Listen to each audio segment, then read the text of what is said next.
ஆமென். தேவன் நம்மளோடு பேசுவாராக. எல்லாரும் கண்களை மூடி ஒரு விஷயம் கூட, ஆண்டவரே என்னோடு பேசும்னு கேளுங்க. ஆண்டவரே உடைய சத்தத்தை நான் கேட்கணும்ப்பா, மனுஷனுடைய சத்தத்தை அல்ல, உம்முடைய சத்தத்தை நான் கேட்கணும்ப்பா. அந்த சத்தத்திற்கு என்னை கீழ்ப்படிவதற்கு என்னுடைய இருதயத்தையும் சிந்தையும் திறக்கிறேன் என்று சொல்லுங்க. ஹல்லேலூயா. ஆண்டவரே என்னோடு பேசுங்கப்பா, உடைய வார்த்தை என்னோடு இடைப்படட்டும்னு கேளுங்க. ஆண்டவரே ஹல்லேலூயா, ஹல்லேலூயா. ஆண்டவரே என்னோடு பேசுங்கப்பா, உடைய வார்த்தையினாலே எங்களை திருப்தி ஆக்கும். உடைய கிருபைகளை ஒப்பு கொடுக்கிறோம் இயேசுவின் நாமத்தில் பிதாவே, ஆமென். ஹல்லேலூயா. சந்தோஷமாய் கரங்களை உயர்த்தி ஹல்லேலூயா. கர்த்தர் நம் மத்தியில் மகிமைப்படுவாராக. கர்த்தர் ஒரு 3-4 வாரங்களுக்கு முன்பாக இந்த வார்த்தையை கொடுத்து சபையில் பேசும்படிக்கு பாரப்படுத்தினார். கர்த்தர் சபையோடு கூட பேசுவார். தியானிக்கும் போதெல்லாம் நிறைய வெளிப்பாடுகளை கொடுத்தார். கர்த்தர் சபையோடு சிலரோடு, பர்டிகுலராக சிலரோடு தீர்க்கமாக இன்று காலை வேளையில் பேசுவார் என்று நான் ஆவியில் நம்புகிறேன். எடுத்துக்கொள்வோம். வேத தியானத்துக்காக நம்முடைய சிந்தைக்காக திருப்புவோம். மத்தேயு எழுதின சுவிசேஷம் 1ஆம் அதிகாரம் 23வது வசனம். மத்தேயு 1ஆம் அதிகாரம் அதனுடைய 23வது வசனம். இதோ ஒரு கன்னிகை கர்ப்பவதியாகி ஒரு குமாரனை பெறுவாள், அவருக்கு இம்மானுவேல் என்று பெயரிடுவார்கள் என்று சொன்னான். இம்மானுவேல் என்பதற்கு தேவன் நம்மோடு இருக்கிறார் என்ற அர்த்தம். ஹல்லேலூயா. நம்முடைய தேவன் அவர் நம்மோடு கூட இருக்கிறவர். ஆமென். இன்னொரு வசனத்தை கூட வாசிப்போம். சங்கீதங்களின் புஸ்தகம் 46வது சங்கீதம் அதனுடைய 7வது வசனம். சேனைகளின் கர்த்தர் நம்மோடு இருக்கிறார், யாக்கோபின் தேவன் நமக்கு உயர்ந்த அடைக்கலமானவர். நீங்களும் நானும் ஆராதிக்கிற தெய்வம் அவர் நம்மோடு கூட இருக்கிறவர். ஆமென். அவர் நம்மை விட்டு விலகுகிறவர் அல்ல, நம்மை கைவிடுகிறவர் அல்ல, நம்மோடு கூட இருக்கிறவர். கொலோசையரில் இப்படி வாசிக்கிறோம். கொலோசையர் 1வது அதிகாரம் அதனுடைய 27வது வசனம். கொலோசையர் 1வது அதிகாரம் அதனுடைய 27வது வசனம். புறஜாதிகளுக்குள்ளே விளங்கின இந்த இரகசியத்தில் உள்ள மகிமையின் ஐஸ்வர்யம் இன்னதென்று தேவன் தம்முடைய பரிசுத்தவான்களுக்கு தெரியப்படுத்த சித்தமானார். கிறிஸ்துவானவர் மகிமையின் நம்பிக்கையாக உங்களுக்குள் இருப்பதே அந்த ரகசியம். ஹல்லேலூயா. அவர் நம்மோடு கூட இருக்கிறார், நமக்குள் இருக்கிறார். அதுதான் அந்த ரகசியம். இந்த காலை வேளையில் இந்த பகுதியிலிருந்து ஒரு 5 காரியங்களை உங்களோடு சொல்லி நேரம் அனுமதிக்கிற பிரகாரம் நான் முடிக்க விரும்புகிறேன். முதலாவது, கர்த்தர் வேதத்தில் யாரோடெல்லாம் இருந்தார், அவர்கள் எப்படிப்பட்டவர்களாக இருந்தார்கள், அவர்களோடு இருக்க காரணம் என்ன? முதலாவது, வேதத்தில் கர்த்தர் யாரோடெல்லாம் இருந்தார், அவர்கள் எப்படிப்பட்டவர்களாக இருந்தார்கள், அவர்களோடு கர்த்தர் இருக்க காரணம் என்ன? 2வது, கர்த்தர் எப்படியெல்லாம் ஒருவனோடு இருக்கிறார். 3வது, எங்கெல்லாம் கர்த்தர் கூட இருக்கிறார். 4வது, கர்த்தர் நம்மோடு இராவிட்டால் எப்படி இருக்கும், நம்மோடு இல்லாவிட்டால். 5வது, கர்த்தர் நம்மோடு இருக்க நாம் செய்ய வேண்டிய சில காரியங்களை பேசி நான் உங்களை ஒப்பு கொடுக்க வைக்க நடத்த போகிறேன். கர்த்தர் உங்களோடு பேசுவாராக. வாசிப்போம். வேதத்தில் கர்த்தர் முதலாவது யாரோடு இருந்தார்? கர்த்தர் ஆபிரகாமோடு கூட இருந்தார். ஆதியாகமம் 21வது அதிகாரம் அதனுடைய 22வது வசனம்.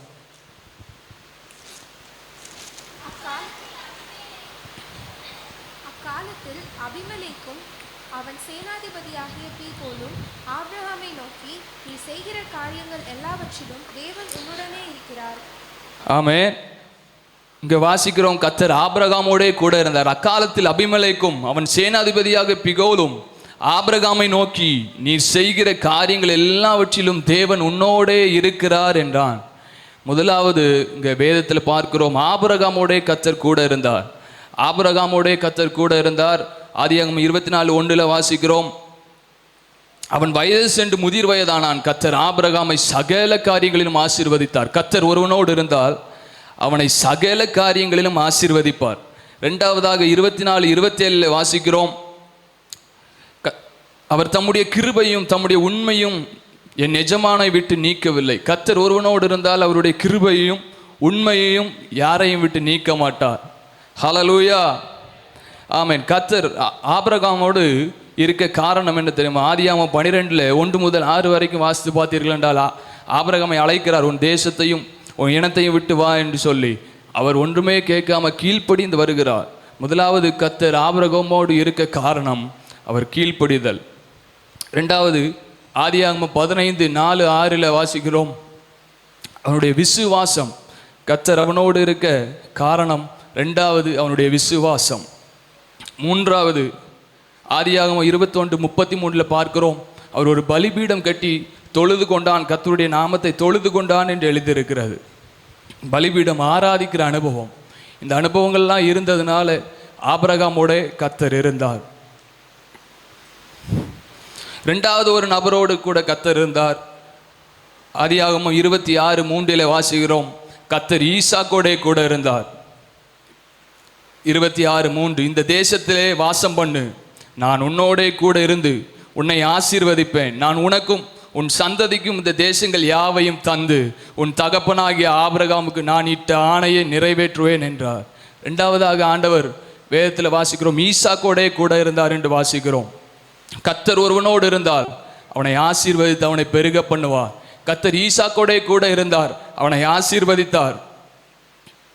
26, 27, 28 வாசிக்கிறோம். ஆதியாகமம் 26வது அதிகாரம் 27, 28 அதற்கு அவர்கள், நிச்சயமாய் கர்த்தர் உம்மோடே கூட இருக்கிறார் என்று கண்டோம், ஆகையால் எங்களுக்கும் உமக்கும் ஒரு ஆணைய ஏற்பாடு உண்டாக வேண்டும் என்று நாங்கள் நிர்ணயம் பண்ணினோம். கர்த்தர் ஒருவனோடு இருந்தால் அவன் சத்துருக்களும் வந்து அவனோட சமாதானமாகும்படி அவர் செய்வார். ஹல்லேலூயா. நீதிமொழிகளை வாசிக்கிற, ஒருவனுடைய வழிகள் கர்த்தருக்கு பிரியமாக இருந்தால் அவனுடைய சத்துருக்களும் அவனோட கூட வந்து சமாதானமாகும்படி செய்வார் என்று வேதத்தில் எழுதியிருக்கிறது. கர்த்தர் ஒருவனோடு இருந்தால் அவன் சத்துருக்களும் சமாதானமாகும்படி கட்டளையிடுவார். ஹல்லேலூயா. மூன்றாவது ஒரு நபரோடு கர்த்தர் கூட இருந்தார். ஆதியாகமம் 21வது அதிகாரம் அதனுடைய 20வது வசனம், தேவன் பிள்ளையுடனே இருந்தார், அவன் வளர்ந்து வனாந்திரத்திலே குடியிருந்து வில்வித்தையில வல்லவனானான். ஹல்லேலூயா. இந்த காலை வேளையில சிலரோடு ஆண்டவர் பேச விரும்புகிறார். பிள்ளையுடனே கர்த்தர் இருந்தார், அவன் வளர்ந்தான். நீங்கள் வளருவீர்கள் இயேசுவின் நாமத்தினாலே. கர்த்தர் உங்களோடு கூட இருப்பார், நீங்கள் வளருவீர்கள். ஹல்லேலூயா. இங்கே எழுதியிருக்கிறது, பிள்ளையுடனே கர்த்தர் கூட இருந்தார். பெரியவர்களுடன் மாத்திரமல்ல, சிறு பிள்ளைகளாகிய உங்களோடும் கர்த்தர் கூட இருப்பார், நீங்கள் வளருவீர்கள் இயேசுவின் நாமத்தினாலே. சங்கீதத்தில் வாசிக்கிறோம், நீதிமான் பனையை போல செழித்து லீபனோன் உள்ள கேதுருவை போல வளருவான் என்று எழுதியிருக்கிறது. ஓங்கி வளருகிற விருட்ச கண்டுகளைப் போல வளருவீர்கள் என்று எழுதியிருக்கிறது. மல்கியாவில் வாசிக்கிறோம், கொளுத்த கன்றுகளைப் போல வளருவீர்கள். கர்த்தர் ஒருவனோடு கூட இருந்தால் நீங்கள் வளருவீர்கள். அடுத்ததாக அதனுடைய 2வது பகுதி சொல்லுகிறது, அவன் வனாந்திரத்திலே குடியிருந்து வில்வித்தையில வல்லவனானான். அது நியூ லிவிங் டிரான்ஸ்லேஷனில் இப்படி எழுதப்பட்டிருக்கிறது, he became a skillful archer. அவன் கை தேர்ந்த வில்வித்தைக்காரனானான் என்று எழுதியிருக்கிறது. கர்த்தர் ஒருவனோடு இருந்தால் அவனுக்கு ஒரு ஸ்கில்லு கொடுக்கப்படும், அதிலே அவன் வல்லவன் ஆவான். ஹல்லேலூயா. முதலாவது கர்த்தர் அவனோடு கூட இருந்தார், அவன் வளர்ந்தான். சாமுவேலோடு கூட கர்த்தர் இருந்தார். 1 சாமுவேல் 3:19 எழுதியிருக்கிறது, சாமுவேல் வளர்ந்தான், கர்த்தர் அவனோட கூட இருந்தார். அவர் தம்முடைய எல்லா வார்த்தைகளையும் ஒன்றாகிலும் தரையில் விழுந்து போகவில்லை. கர்த்தர் ஒருவனோடு கூட இருந்தால் வளருவீர்கள். இந்த காலை வேளையில கர்த்தர் உங்களோடு பேசுகிறார். கர்த்தர் உங்களோடு கூட இருக்கிறார், நீங்கள் வளருவீர்கள். உங்களுடைய தொழில் ஸ்தாபனம் வளரும், உங்களுடைய கையின் பிரயாசம் வளரும், நீங்கள் ஆவிக்குரிய ஜீவியத்தில் வளருவீர்கள். 2 பேதுரு 3:18 வாசிக்கிறோம், கிறிஸ்துவில் வளருவீர்கள், ஆவிக்குரிய ஜீவியத்திலும் வளருவீர்கள், உலக பிரகாரமான எல்லா காரியத்திலும் நீங்கள் வளருவீர்கள், வல்லவராவீர்கள். ஹல்லேலூயா. ஆமென். கர்த்தர் உங்களோடு இருந்து உங்களை வளர பண்ணுவாராக.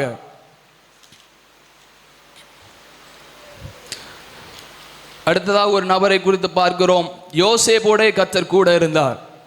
ஆதியாகமத்தின் புஸ்தகம் அதனுடைய 39வது அதிகாரம் 2 5 வரை வாசிப்போம். ஆதியாகமத்தின் புஸ்தகம் 39வது அதிகாரம் அவருடைய 2 முதல் 5 வரைக்கும்.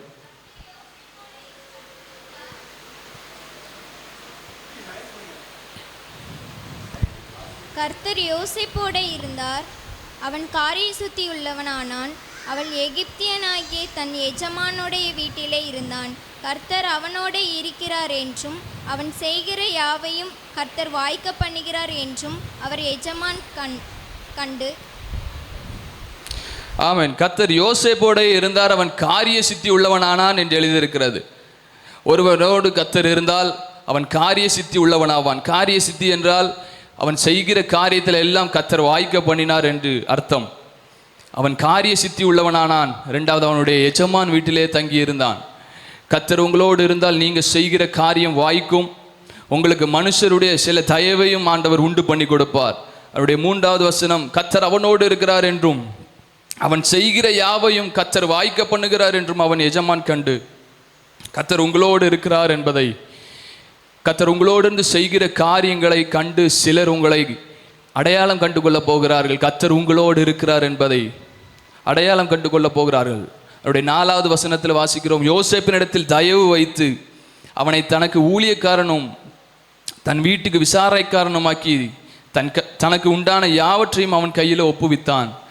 சில அதிகாரங்கள் உங்கள் கையில் கொடுக்கப்பட போகிறது. கர்த்தர் உங்களோடு கூட இருக்கிறார் என்பதை அவர்கள் அறிந்து கண்டு சில பொறுப்புகளை உங்கள் கையில் கொடுக்க போகிறார்கள். கர்த்தர் அப்படி உங்களை மகிமைப்படுத்த போகிறார். 5வது வசனம், அவனை தன் வீட்டுக்கும் தனக்கு உண்டான எல்லாவற்றிற்கும் விசாரணைக்காரனாக்கிறது முதற்கொண்டு கர்த்தர் யோசேப்பின் நிமித்தம் அந்த எகிப்தியன் வீட்டை ஆசீர்வதித்தார். உங்கள் நிமித்தம் கர்த்தர் உங்களோடு இருக்கிறது நிமித்தம் சிலருடைய வீடு ஆசீர்வதிக்கப்பட போகிறது. ஹல்லேலூயா.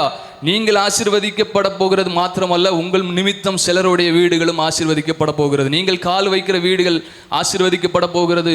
நீங்கள் வேலை பார்க்கிற ஸ்தலம் உங்கள் நிமித்தம் ஆசீர்வதிக்கப்பட போகிறது. ஆமென். அடுத்து ஒரு நபரை குறித்து பார்ப்போம்.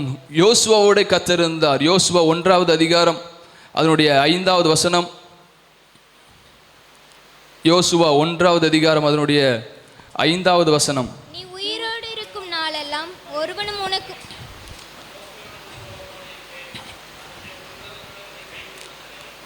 ஆமென். இங்கு ஆண்டவர் யோசுவாவுக்கு வாக்குத்தத்தம் பண்ணுகிறார். நீ உயிரோடு இருக்கும் நாளெல்லாம் உனக்கு முன்பாக எதிர்த்து நிற்பதில்லை, ஒருவனும் உனக்கு முன்பாக எதிர்த்து நிற்பதில்லை. நான் மோசையோடு இருந்தது போல உன்னோடும் இருப்பேன், உன்னை விட்டு விலகுவதும் இல்லை, உன்னை கைவிடுவதும் இல்லை என்று வாக்கு பண்ணினார். ஹல்லேலூயா. இங்கே கர்த்தர் யோசுவாவோட கூட இருந்தார். யோசுவா 3:7 வாசிக்கிறோம், கர்த்தர் யோசுவாவை நோக்கி, நான் மோசையோடு இருந்தது போல உன்னோடும் இருக்கிறேன் என்பதை இஸ்ரவேல் எல்லாரும் அறியும்படிக்கு இன்று அவர் கண்களுக்கு முன்பாக மேன்மைப்படுத்துவேன். வாக்குத்தத்தம் பண்ணுகிறார். அவர்கள் கண்களுக்கு முன்பாக மேன்மைப்படுத்துவேன். மோசையை இஸ்ரவேல் ஜனங்களுக்கு முன்பாக மேன்மைப்படுத்தினார். அதே போல நான் உன் கூட இருந்து உன்னை மேன்மைப்படுத்துவேன் என்று கர்த்தர் யோசுவாவுக்கு வாக்குத்தத்தம் கொடுக்கிறார். அதை நீங்கள் வாசித்து பார்ப்பீர்கள் என்றால் யோசுவாவுடைய 3வது அதிகாரம் 7 முதல் 16 வரைக்கும் வாசிப்பீர்கள் என்றால், யோர்தானை கடக்கும்போது அங்கே யோர்தான் குவியலாக நின்றது, பின்னிட்டு திரும்பியது. மோசைக்கு அங்கே செங்கடல் பிளந்தது. இங்கே அதே போல யோசுவாவுக்கு யோர்தான் குவியலாக நின்றது. யோசுவா 4வது அதிகாரம் அதனுடைய 14வது வசனத்தை வாசிப்போம்.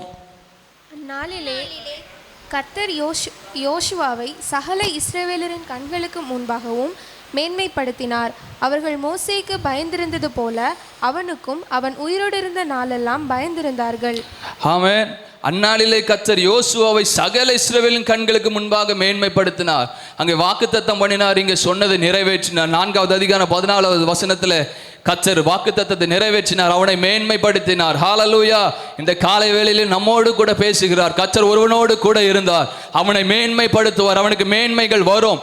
ஹல்லேலூயா. கர்த்தர் அந்த மேன்மையை பார்த்து சிலர் உங்கள் மீது பயம் உண்டாகும். சத்துருக்களுக்கு உங்களுடைய மேன்மை, கர்த்தர் உங்களோடு இருந்து செய்கிற காரியங்களை குறித்து சத்துருக்களுக்கு சில நேரங்களில் பயத்தை உண்டு பண்ணுவார். அதுதான் எழுதியிருக்கிறது அதனுடைய கடைசி பகுதியில், மோசேக்கு பயந்திருந்தது போல அவனுக்கும் அவன் உயிரோடு இருந்த நாளெல்லாம் பயந்திருந்தார்கள் என்று வேதம் சொல்லுகிறது. கர்த்தர் யோசுவாவோடு இருந்தா. யோசுவா 6:27 வாசிக்கிறோம், இவ்விதமாய் கர்த்தர் யோசுவாவோட கூட இருந்தார், அவன் கீர்த்தி தேசம் எங்கும் பரம்பிட்டு. இந்த காலை வேளையில கர்த்தர் உங்களோடு பேசுகிறார். உங்களுடைய பெயரை பெருமைப்படுத்துவே, நீ ஆசீர்வாதமாய் இருப்பாய்.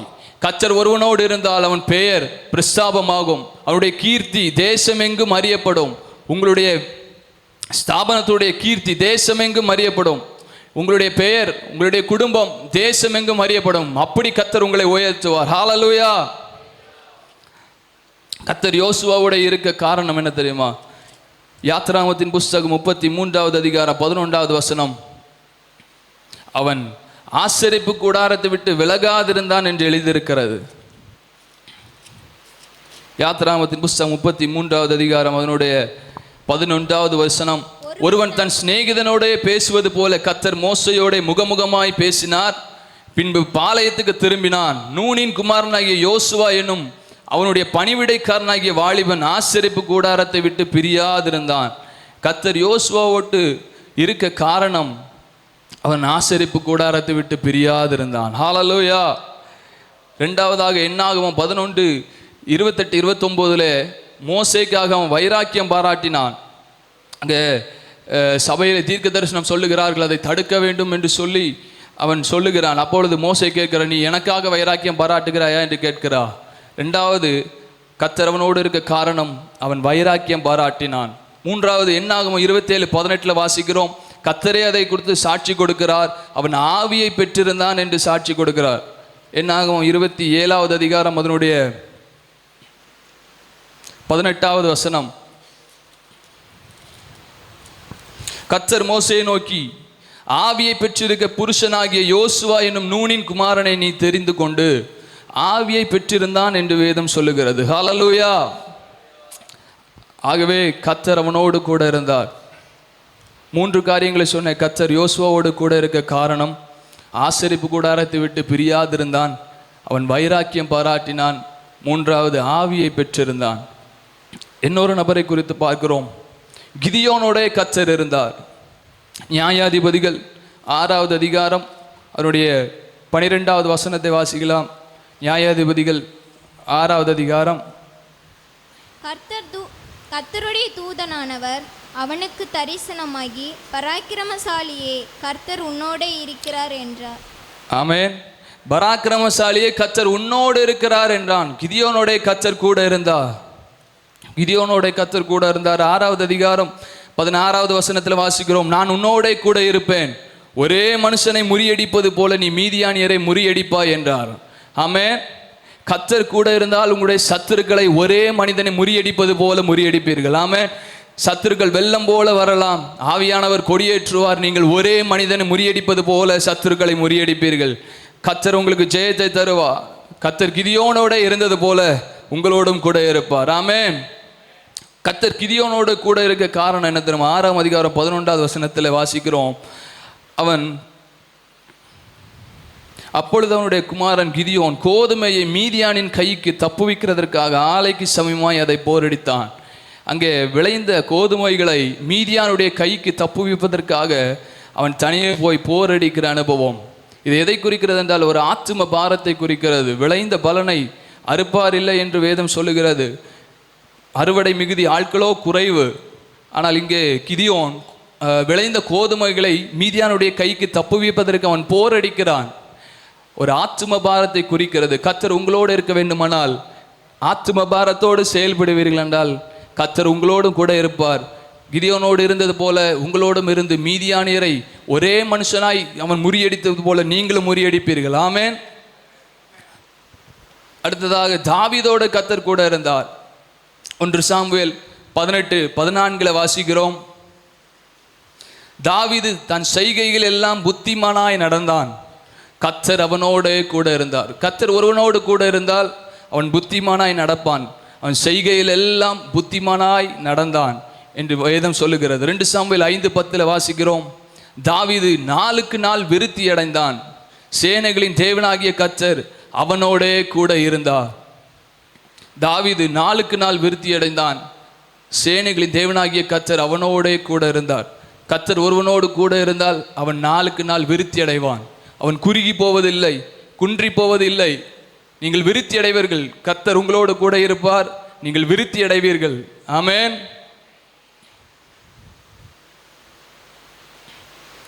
1 சாமுவேல் 18:28 வாசிக்கிறோம், கர்த்தர் தாவீதோடே இருக்கிறார் என்று சவுல் கண்டறிந்து கொண்டான், சவுலின் குமாரத்தியாகிய மீகாளும் அவளை நேசித்தார். கர்த்தர் உங்களோடு இருக்கிறார் என்பதை சிலர் கண்டு அறிந்து கொள்ள போகிறார்கள். இந்த காலகட்டத்தில் உங்களோடு இருந்து செய்கிற காரியங்களை, கர்த்தர் உங்களோடு இருந்து நடப்பிக்கிற காரியங்களை பார்த்து சிலர் உங்களோடு சேர்ந்து கொள்ள போகிறார்கள். வெறுத்த சிலர் உங்களை நேசிக்க போகிறார்கள்.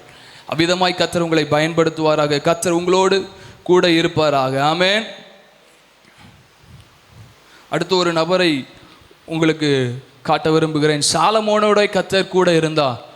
சாலமோனோட கர்த்தர் கூட இருந்தார். 1 நாளாகமம் 1வது அதிகாரம் அதனுடைய 1வது வசனம் வாசிக்கலாம். 2 நாளாகமம் அதனுடைய 1:1. தாவீதின் குமாரனாகிய சாலமோன் தன் ராஜ்யத்திலே பலப்பட்டான். அவனுடைய தேவனாகிய கர்த்தர் அவனுடனே இருந்து அவனை மிகவும் பெரியவனாக்கினார். ஆமென். தாவீதின் குமாரனாகிய சாலமோன் தன் ராஜ்யத்தில் பலப்பட்டான். அவனுடைய தேவனாகிய கர்த்தர் அவன் கூடவே இருந்து அவனை மிகவும் பெரியவனாக்கினார்.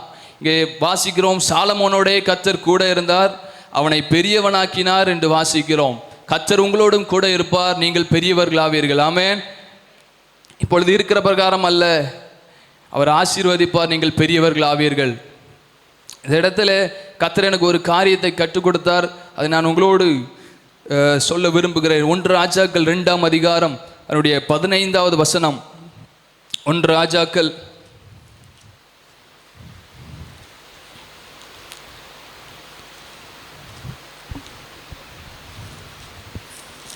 2வது அதிகாரம் அதனுடைய 15வது வசனம். அப்பொழுது அவன், ராஜ்யம் என்னுடையதாய் இருக்கிறது என்றும் நான் அரசாளுகிறதற்கு இஸ்ரவேல் எல்லோரும் என்மேல் நோக்கமாய் இருந்தார்கள் என்றும் நீர் அறிவீர். ஆனாலும் ராஜ்யபாரம் என்னை விட்டு தாண்டி என் சகோதரனுக்கு ஆயிற்று. கர்த்தரால் அது அவருக்கு கிடைத்தது. ஆமென். ஹல்லேலூயா. இந்த காலை வேளையில சொல்லுகிறேன், கர்த்தர் உங்களோடு இருக்கிறார். சில ஆசீர்வாதங்கள், சில நன்மைகள் சிலரை தாண்டி இந்த காலை வேளையில வரப்போகிறது. ஹல்லேலூயா. எத்தனை பேர் நம்புறீங்க? கரங்களை தட்டி வாய்களை திறந்து ஹல்லேலூயா. சில நன்மைகள், சில ஆசீர்வாதங்கள் சிலரை தாண்டி உங்களிடத்தில் வரப்போகிறது.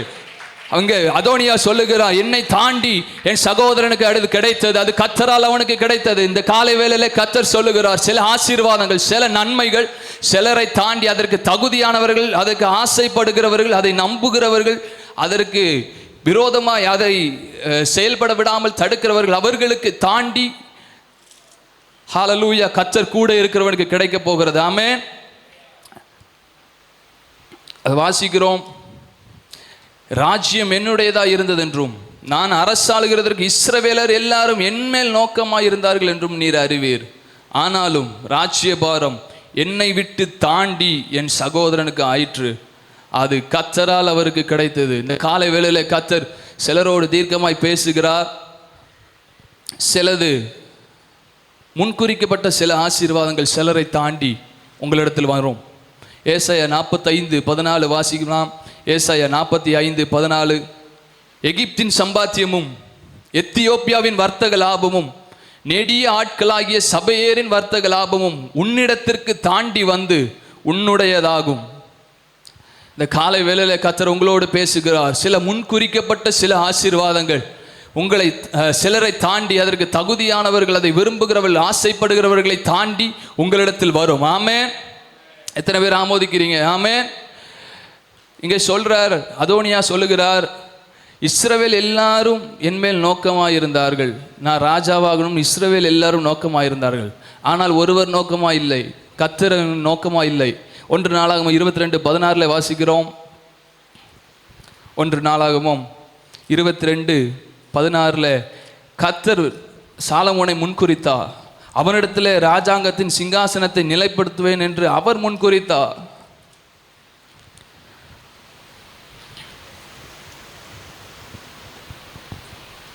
ஒன்று நாளாகமம் 28:16.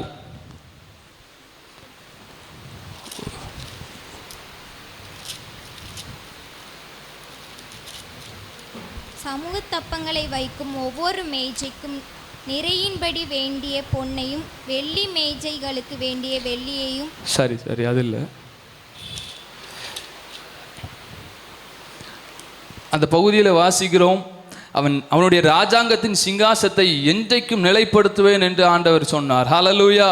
இந்த தாண்டி வரும் என்ற சம்பவத்தில் ஒரு 3 காரியங்களை நான் உங்களுக்கு சொல்ல விரும்புகிறேன். முதலாவது, சாலமோனுக்கு அவருடைய சகோதரர்களை தாண்டி அந்த ராஜ மேன்மை கிடைத்தது. அந்த காலத்தில், ராஜாக்களுடைய காலத்தில் முதலாவது பிறந்தவனுக்கு தான் அடுத்ததாக ராஜ பட்டம் கிடைக்கும். ஆனால் நீங்கள் வாசித்து பார்ப்பீர்கள் என்றால் 1 நாளாகமம் 3வது அதிகாரம் 1வது வசனத்தில் சாலமோனுக்கு முன்னாடி 9 பேர் இருந்தார்கள். அம்மோன், தானியேல், அப்சலோம், அதோனியா, செபத்தியா, இத்ரேயாம், சிமேயா, சோபாப், நாத்தான், சாலமோன். சாலமோன் 10வது நபர். அவனுக்கு ராஜ்யபாரம் கிடைப்பதற்கு வாய்ப்பே இல்லை. ஆனால் கர்த்தர் வாக்குத்தத்தம் பண்ணினார், சிலரை தாண்டி, அதற்கு தகுதியானவர்களை தாண்டி அவனுக்கு கிடைத்தது. அது கர்த்தரால் கிடைத்தது. ஹல்லேலூயா. கர்த்தர் உங்களோடு இருந்தால் சில ஆசீர்வாதங்கள் சிலரை தாண்டி வரும். இந்த காரியத்தை நான் இதை அழைப்பு என்று சொல்ல விரும்புகிறேன். தெரிந்து கொள்ளுதல். சில அழைப்புகள் சிலரை தாண்டி வரும். அதற்கு தகுதியானவர்கள், அதை நம்புகிறவர்கள், அதை ஏற்றுக்கொள்ளுகிறவர்களை தாண்டி சில அழைப்புகள் உங்களிடத்திற்கு வரப்போகிறது. ஆமென். 2வதாக, அபிஷேகம் சிலரை தாண்டி வரப்போகிறது. அதற்கு உதாரணமாக தாவீதை நாம் பார்க்கலாம். தாவீது அவருடைய சகோதரர்களை எல்லாம் நிராகரித்து தாவீதை தெரிந்து கொள்கிறார். 7 பேரை நிராகரித்து 8வது உள்ள நபரை கர்த்தர் தெரிந்து கொள்கிறார். அது 1 சாமுவேல் 16 வாசிக்கலாம். 1 முதல் 13 வரைக்கும் வாசித்தால், சாமுவேலை ஆண்டவர் தைல குப்பியை நிரப்பி ஈசாயோடைய வீட்டுக்கு அனுப்பும்போது அங்கே அந்த சம்பவத்தை நீங்கள் வாசிக்க முடியும். அந்த 7 நபர்களை தாண்டி 8வதாக தாவீதுக்கு அந்த அழைப்பை, அபிஷேகத்தை கொடுக்கிறார். ஆமென். அபிஷேகம் சிலரை தாண்டி, அவர் உங்களோடு கூட இருந்தால் அந்த அபிஷேகம் சிலரை தாண்டி வரும். 3வதாக, ஆசீர்வாதம் சிலரை தாண்டி வரும். அதற்கு உதாரணமாக எப்ராஹிமை நான் சொல்லுகிறேன். ஆதியாகமம் 48வது அதிகாரம் 13 20 வரைக்கும் வாசித்து பார்ப்பீர்கள் என்றால், இங்கே யாக்கோபுக்கு வருத்தமாக இருக்கிறது என்று சொல்லப்படுகிறது. அப்பொழுது யோசேப்பு அவருடைய பார்ப்பதற்கு பிள்ளைகளை கூட்டி கொண்டு வருகிறார். அப்பொழுது பிள்ளைகளை ஆசீர்வதிக்கும்படி கிட்ட கூட்டி கொண்டு வர சொல்லுகிறார். அப்பொழுது யாக்கோபு ஆசீர்வதிப்பதற்கு 2 கைகளையும் தலைமையில் வைக்கிறார். அப்பொழுது தன் மனமறிய என்று எழுதியிருக்கிறது. தன் மனமறிய எப்ராஹிமுடைய தலையின் மேலே வலது கையை வைத்து மனாசேனுடைய தலையின் மேலே இடது கையை வைக்கிறார். ஹல்லேலூயா. இங்கே நான் என்ன சொல்ல விரும்புகிறேன், ஆசீர்வாதங்கள் சிலரை தாண்டி வரும். இங்கே சேஷ்ட புத்திர பாகம் மனாசே தான் மூத்தவன், எப்ராஹிம் 2வது உள்ளவன். ஆனால் இங்கே அவர் ஆசீர்வதிக்கும் போது எப்ராஹிமை ஆசீர்வதிக்கிறார். அது அவனுடைய தகப்பனு கூட அது விருப்பம் இல்லாத இருந்தது. ஆதியாகமம் 48:17 யோசேப்பு அது கண்டு தனக்கு பிரியமில்லாதபடியால், சிலருக்கு பிரியமில்லாத, சிலரால் ஏற்றுக்கொள்ள முடியாத சில ஆசீர்வாதங்கள் சிலரை தாண்டி உங்களிடத்தில் வரப்போகிறது. ஆமென். சிலரால் நம்ப முடியாத, சிலரால் சகித்து கொள்ள முடியாத, ஈவன் தகப்பனால கூட அதை தகப்பனுக்கு கூட பிரியமில்லை, அந்த மாதிரியான ஆசீர்வாதங்கள் சிலரை தாண்டி உங்களிடத்தில் வரப்போகிறது. ஆமென். கர்த்தர் எப்ராஹிமை குறித்து அநேக காரியங்களை சொன்னார். எப்ராஹிம் என்னுடைய சேஷ்ட புத்திரன், அருமையான குமாரன், பிரியமான பிள்ளை, என்னுடைய தலையின் பலன், அவன் நன்றாய் பழக்கப்பட்டு போரடிக்க விரும்புகிற கடாரியா இருக்கிறான். அநேக காரியங்களை குறித்து எப்ராஹிமை குறித்து சொன்னார். மனாசேயை தாண்டி எப்ராஹிமுக்கு அந்த ஆசீர்வாதம் சுதந்திரமாய் கிடைத்தது. இந்த காலை வேளையில் கர்த்தர் உங்களோடு கூட இருக்கிறார். சில ஆசீர்வாதங்கள் சிலரை தாண்டி உங்களிடத்தில் வரப்போகிறது. சில அழைப்புகள் சிலரை தாண்டி உங்களிடத்தில் வருகிறது. சில அபிஷேகம், சில வரங்கள் சிலரை தாண்டி உங்களிடத்தில் வரும். ஆமென். ஆமோதிக்கிறவர் கரங்களை உயர்த்தி ஹல்லேலூயா. சிலரை தாண்டி உங்களிடத்தில் வரும். ஏசாயா 45:14 வாசிக்கிறோம், எகிப்தின் சம்பாத்தியமும் எத்தியோப்பியாவின் வர்த்தக லாபமும் நெடிய ஆட்களாகிய சபையேரின் வர்த்தக லாபமும் உன்னிடத்திற்கு தாண்டி வந்து உன்னுடையதாகும். அவர்கள் உன் பின்னே சென்று விலங்கிடப்பட்டு நடந்து உன்னுடனே மாத்திரம் தேவன் இருக்கிறார் என்றும் அவரை அல்லாமல் வேறே தேவன் இல்லை என்றும் சொல்லி உன்னை பணிந்து கொண்டு உன்னை நோக்கி விண்ணப்பம் பண்ணுவார்கள் என்று கர்த்தர் சொல்லுகிறார். எகிப்தின் சம்பாத்தியம் சிலரை தாண்டி வரும். 430 வருடங்கள் அடிமைகளாய் வேலை பார்த்தார்கள், சம்பளம் இல்லாமல் வேலை பார்த்தார்கள் 430 வருடம். ஆனால் கர்த்தர் விடுதலையாக்கும் போது அன்று ஒரு ராத்திரியில் அவர்கள் கேட்ட பொன்னையும் பொருளையும் அவர்களுக்கு கொடுக்க ஆண்டவர் கட்டளையிட்டார். பொன்னோடும் பொருளோடும் அவர்கள் திரும்பினார்கள். 430 வருடங்கள் அடிமைத்தனத்தில் வேலை பார்த்தார்கள். அந்த 430வது வருடம் முடியும் போது அந்த ஒரு நாள் ராத்திரியில கர்த்தர் அவர்கள் கேட்டதை எல்லாம் கொடுக்க வைத்தார். இந்த காலை வேளையில் கர்த்தர் சிலரோடு பேசுகிறார். உங்கள் சம்பாத்தியம் எங்கேயோ ஒரு இடத்துல போய் தேங்கி இருக்கிறதா? சில வருமானங்கள் வராமல், சில லாபங்கள் வராமல், சில கொடுத்த வருமானங்கள்,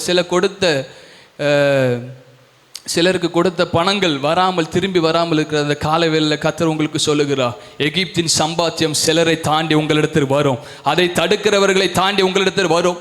பார்வோனை தாண்டி உங்களிடத்திற்கு வரும். ஹல்லேலூயா. இந்த காலை வேளையில் விசுவாசத்தோடு கேளுங்க. ஆண்டவரே, ஆண்டவரே, நீ சொல்லியிருக்கீங்கப்பா, எகிப்தின் சம்பாத்தியம் சிலரை தாண்டி வரும்னு சொல்லியிருக்கீங்களப்பா, தாண்டி வந்து உன்னுடையதாகும் என்று சொன்னீங்களப்பா. இந்த காலை வேளையில் சிலருடைய வருமானங்கள் எங்கேயோ ஒரு இடத்துல அடைபட்டு கிடக்கிறது, வெளியே போய் கிடக்கிறது. ஆனா இந்த காலையில் விசுவாசத்தோடு கேளுங்க, கர்த்தர் உங்களோடு பேசுகிறார்.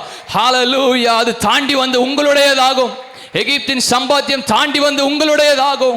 அதை தடுக்க எந்த பார்வோனுடைய சக்தியாலும் முடியாது. ஹல்லேலூயா. கர்த்தர் உங்களோடு கூட இருக்கிறார். கர்த்தர் வாதையை அனுப்புவார். அப்பொழுது நீங்கள் கேட்பீர்கள், கேட்டதை எல்லாம் எகிப்தியர் உங்களுக்கு தருவார்கள் என்று சொன்னார். ஹல்லேலூயா. சிலர் வருமானங்கள், சிலர் அநேக காலமாய் வரவேண்டிய சம்பளங்கள் வராமல் அடைபட்டு இருக்கிறது. சிலருடைய லாபங்கள் வராமல் இருக்கிறது. சிலருடைய உழைப்புகள் எல்லாம் விருதாவாய் போயிருக்கிறது. ஆனால் இந்த காலை வேளை கர்த்தர் சொல்லுகிறார், எகிப்தின் சம்பாத்தியம் சிலரை தாண்டி உங்களிடத்தில் வரும். அது உங்களுடையதாகும். நீங்கள் அதை அனுபவிப்பீர்கள். ஹல்லேலூயா. அடுத்ததாக ஒரு நபரை பார்த்து அடுத்த காரியங்களை நாம் தியானிப்போம். யோசபாத்தோட கர்த்தர் கூட இருந்தார். யோசபாத்தோட கர்த்தர் கூட அந்த 2 நாளாகமம் 17வது அதிகாரம் அவருடைய 3வது வசனம். கர்த்தர் யோசபாத்தோடு இருந்தார். அவன் பாகாலை தேடாமல் தன் தகப்பனாகிய தாவீது முன்னாட்களில் நடந்த வழிகளில் நடந்தான். ஆமென். கர்த்தர் யோசபாத்தோடு கூட இருந்தார். அவன் பாகாலை தேடவில்லை. வேற இஸ்ரவேலுடைய யூதாவுடைய ராஜாக்கள் எல்லாம் பாகால்களை தேடி போகும்போது யோசபாத் தாவீது நடந்த வழிகளில் நடக்கிறான். அவருடைய 17வது அதிகாரம் 5வது வசனத்தில் வாசிக்கிறோம், ஆகையால் கர்த்தர் அவன் கையில் ராஜபாரத்தை திடப்படுத்தினார். அவனுக்கு ஐஸ்வர்யமும் கனமும் மிகுதியாக இருந்தது. கர்த்தர் அவனோடு இருந்தார். அவனுக்கு ஐஸ்வர்யமும் கனமும் மிகுதியாக இருந்தது. கர்த்தர் ஒருவனோடு இருந்தால் அவனை ஐஸ்வர்யவானாக்குவார். நம்முடைய தேவன் அவர் ஐஸ்வர்ய சம்பனர். ஆமென். அவர் நம்மை ஆசீர்வதிக்கிறவர். கர்த்தர் ஒருவனோடு கூட இருக்கும்போது, கர்த்தர் கூட இல்லாத நபரோடு சேர்ந்து சில காரியங்களை செய்ய வேண்டாம் என்று கர்த்தர் எச்சரிக்கிறார். அதற்கு உதாரணமாய் யோசபாத்தை நாம் வாசிக்கலாம். 2 நாளாகமம் 18வது அதிகாரம் 31வது வசனம். இங்கே வாசிக்கிறோம், அவர் யூதாவின் ராஜா இஸ்ரவேலின் ராஜாவோடு சேர்ந்து ஒரு யுத்தத்துக்கு போகிறார். இவனோடு யோசபாத்தோடு கர்த்தர் இருக்கிறார். இஸ்ரவேலின் ராஜாவோடு கர்த்தர் இல்லை. அந்த யுத்தத்துக்கு போக வேண்டாம் என்று தீர்க்கதரிசியை கொண்டு எச்சரித்தார். ஆனால் அதை நிராகரித்து போகிறார். வாசிக்கலாம். ரதங்களின் தலைவர் யோசபாத்தை காண்கையில், இவன் தான் இஸ்ரவேலின் ராஜா என்று சொல்லி யுத்தம் பண்ண அவனை சூழ்ந்து கொண்டார்கள். அப்பொழுது யோசபாத் கூக்குரலிட்டான். கர்த்தர் அவனுக்கு அனுசாரியா இருந்தார். அவர்கள் அவனை விட்டு விலகும்படி செய்தார். இங்க வேஷம் மாறி யுத்தத்துக்கு போகிறார். கர்த்தர் ஓடு இல்லாத ஒருவனோடு கூட கைகோர்த்து யுத்தத்துக்கு போகிறார். ஆனால் அவனை கிட்டி நெருங்கி வரும்போது அவன் கூக்குரலிட்டான். கர்த்தர் அவனுக்கு அனுசாரியா இருந்தார். கர்த்தர் அப்பொழுது அவனோடு கூட இருக்கிறார். தேவையில்லாத நபர்களோடு, கர்த்தர் இல்லாத நபரோடு உங்கள் ஐக்கியம் இருக்க வேண்டாம் என்று கர்த்தர் சொல்லுகிற அந்த கால வேளையில கர்த்தர் நம்மோடு கூட இருக்கிறார். அவர் நம்மை நடத்துவார். ஆமென். அவர் இல்லாத நபர்களோடு செல்ல வேண்டாம் என்று கர்த்தர் சொல்லுகிறார். 2 நாளாகமம் 19:2 வாசிக்கிறோம், அப்பொழுது அனானியின் குமாரனாகி யெகூ என்னும் ஞான திருஷ்டிகாரன் புறப்பட்டு அவனை சந்தித்து ராஜாவாகிய யோசபாத்தை நோக்கி, துன்மார்க்கனுக்கு துணை நின்று கர்த்தரை பகைக்கிறவரை நீ சிநேகிக்கலாமா? இது நிமித்தம் கர்த்தருடைய கோபம் உன்மேல் வர இருந்தது. கர்த்தர் கூட இருக்கிறார். கர்த்தர் கூட இல்லாத நபரோடு சேர்ந்து சில காரியங்களை செய்வீர்களானால் அவருடைய கோபம் உங்கள் மேலே வரும். ஆமென். அதில் தெளிவாக இருக்கும்படி கர்த்தர் உங்களை விரும்புகிறார்.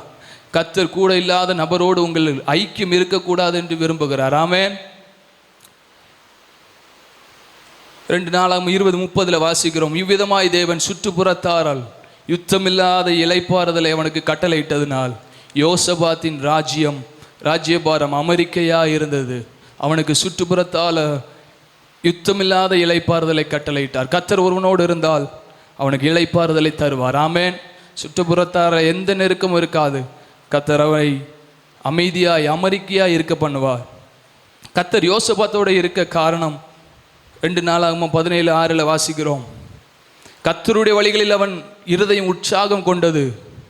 அவன் மேடைகளையும் விக்கிரக தோப்புகளையும் யூதாவை விட்டு அகற்றினான். கர்த்தருடைய வழிகளில் நடப்பதற்கு அவன் உற்சாகம் கொண்டான். அவன் மேடைகளையும் பாகாலுடைய பீடங்களையும் இஸ்ரவேலை விட்டு அகற்றினான். அதனால் கர்த்தர் அவனோடு கூட இருந்தார். ஆமென்.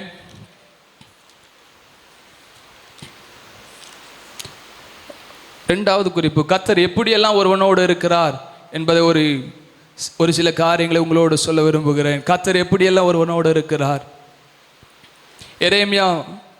எரேமியாவின் தீர்க்கதரிசன புஸ்தகம் 20வது அதிகாரம் அதனுடைய 11வது வசனம், கர்த்தரோ பயங்கரமான பராக்கிரமசாலியா என்னோடு இருக்கிறார். ஆகையால் என்னை துன்பப்படுத்துகிறவர்கள் மேற்கொள்ளாமல் இடறுவார்கள். தங்கள் காரியம் வாய்க்காதபடியால் மிகவும் வெட்கப்படுவார்கள். மறக்கப்படாத நித்திய லட்சை அவர்களுக்கு உண்டாகும். ஆமென். கர்த்தர் எப்படி ஒருவனோடு இருக்கிறார்? கர்த்தர் எப்படி என்னோடு இருக்கிறார்? அவர் பயங்கரமான பராக்கிரமசாலியா என்னோடு கூட இருக்கிறார். ஆமென்.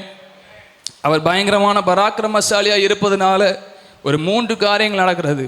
அந்த வேத வசனத்தை பார்ப்பீர்கள் என்றால், அவர்கள் மேற்கொள்ளாமல் இடறுவார்கள், தங்கள் காரியம் வாய்க்காதபடியால் மிகவும் வெட்கப்படுவார்கள், மறக்கப்படாத நித்திய லட்சை அவர்களுக்கு உண்டாகும். ஆமென். முதலாவது, பயங்கரமான பராக்கிரமசாலியாய் அவர் நம்மோடு கூட இருக்கிறார். ரெண்டாவது,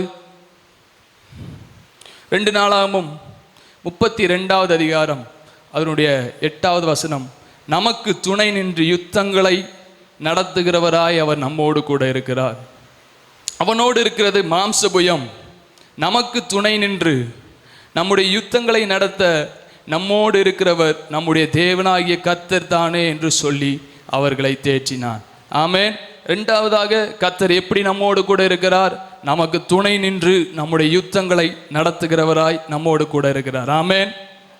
மூன்றாவது, 2 நாளாகமும் அதனுடைய 13வது அதிகாரம் 12வது வசனத்தில் வாசிக்கிறோம், இதோ தேவன் எங்கள் சேனாதிபதியாய் எங்களோடு கூட இருக்கிறார். மூன்றாவது, கர்த்தர் எப்படி ஒருவனோடு இருக்கிறார்? அவர் சேனாதிபதியாய் கர்த்தர் கூட இருக்கிறார்.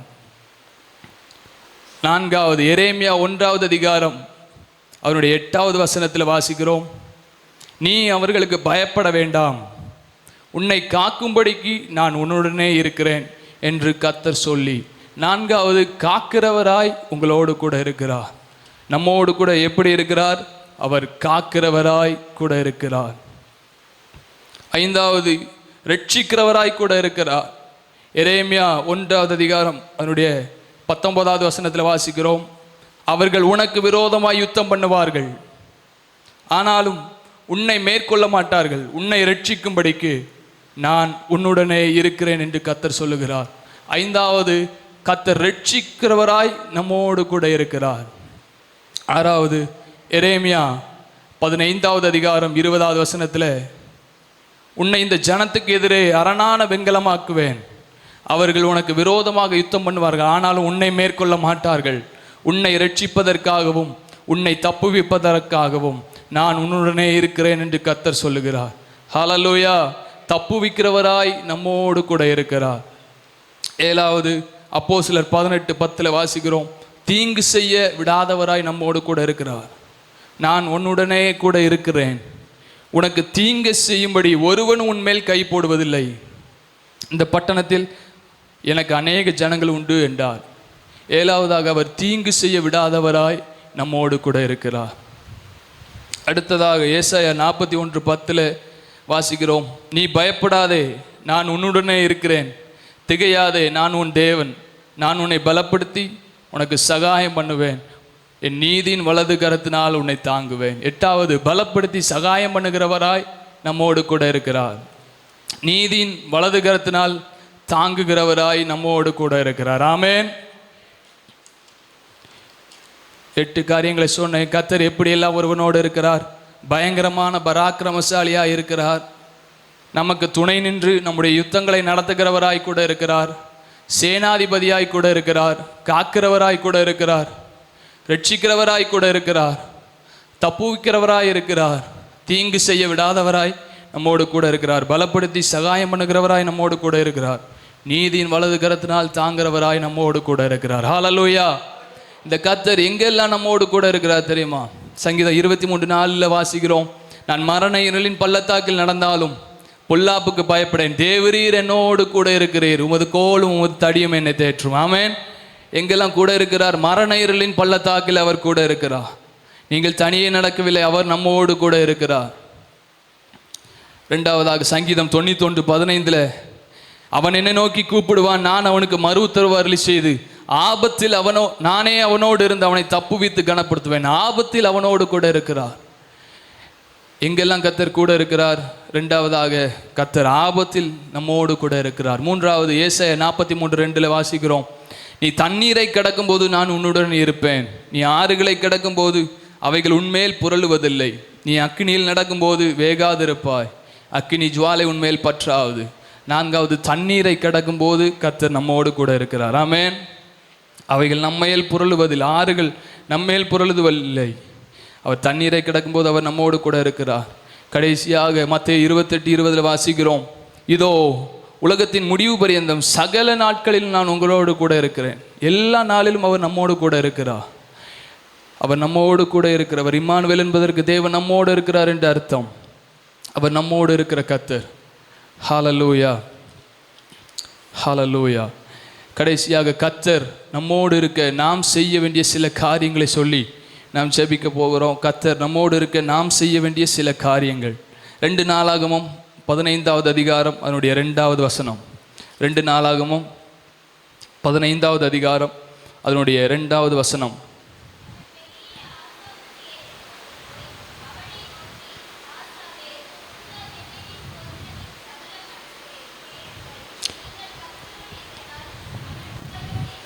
நீங்கள் கர்த்தரோடு இருந்தால் அவர் உங்களோடு இருப்பார், நீங்கள் அவரை தேடினால் அவர் உங்களுக்கு வெளிப்படுவார், அவரை விட்டு விட்டீர்களே ஆகில் அவர் உங்களை விட்டு விடுவார்.